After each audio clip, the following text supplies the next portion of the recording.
গুনাহগার হিন্দু হোক, বৌদ্ধ হোক, খ্রিস্টান হোক, মুসলমান গুনাহগার হোক, পৃথিবীর মানুষ যদি চায় তার গুনাহকে নেকিতে পরিবর্তন করবে।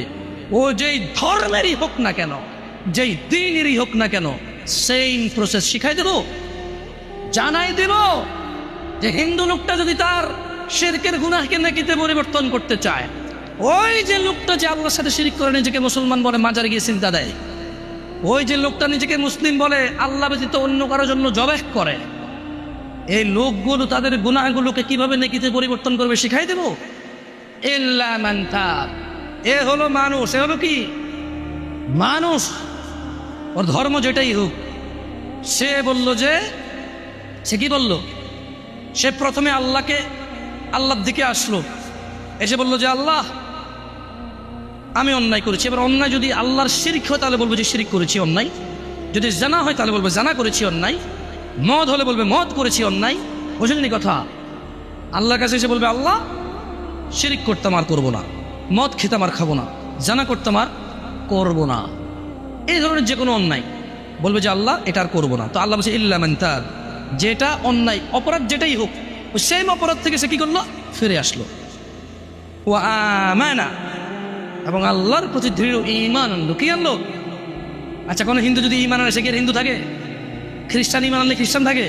দেখছেন, এই অফারটা কিন্তু বিশাল অফার। সুবহানাল্লাহ, আল্লাহর উদারতাই এমন। সুবহানাল্লাহ, আল্লাহুম্মা ইন্না নাসআলুকা জান্নাহ ইয়া আল্লাহ। তো ওয়া আমানা, ঈমান আনলো। ঈমান আনার পর কি করতে হবে? একটা কাজ, ওয়া আমিলা আমালান সালিহা, সৎকর্ম করবে। কি কর্ম করবে? অপরাধ যা করছে তো করে ফেলছে, এখন সৎকর্ম করবে।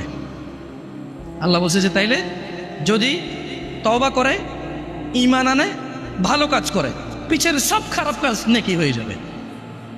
এটা হচ্ছে কেমন অফার? আমি উদাহরণ দিতে গিয়ে বলি, যদিও উদাহরণটা খুবই তুচ্ছ এবং জীবনে এই অফার জীবনে পাওয়া যাবে না।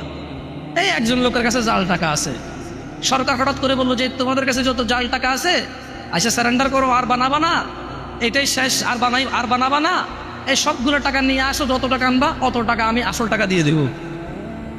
বুঝেন না কথা? এর চেয়ে তো বিশাল অফার। এটা কি হবে? সরকার টিকবে? মানুষ একে তো জাল টাকা বানায়, সে চিন্তা করবে অফার কত দিনের। সরকার যদি বলে যে 1 মাস সুযোগ, সে ওই 1 মাসে চিন্তা করবে মেশিন কই পাওয়া হয়, যেহেতু জাল টাকা দিলে আসল টাকা দিলে। উল্টা বাংলাদেশের যত মানুষ জাল টাকা বানানো, সবাই জাল টাকা বানানো শুরু করে দিলে। বোঝেন না কথা? তো আপনারা আবার গুনাহকে নেকিতে পরিবর্তন করতে যাইয়া যাদের গুনাহ নাই চিন্তা করে না যে আগে গুনাহ করে ফেলি, তাহলে নামাজ পড়তেছি সওয়াব, গুনাহ করতেছি ওটাও সওয়াব হয়ে যাবে, ডাবল ডাবল সওয়াব।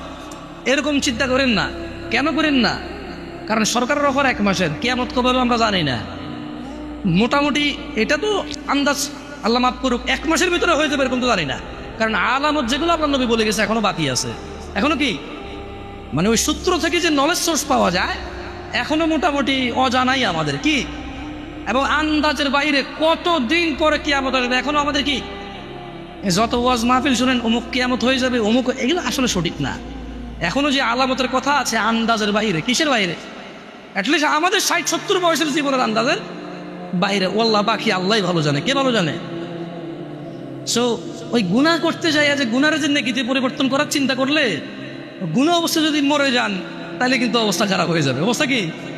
মুনাফিক, কাফের, মুশরিক, বেঈমান হয়ে মরে যেতে হবে। আল্লাহ আমাদেরকে বুঝার তৌফিক দান করুন।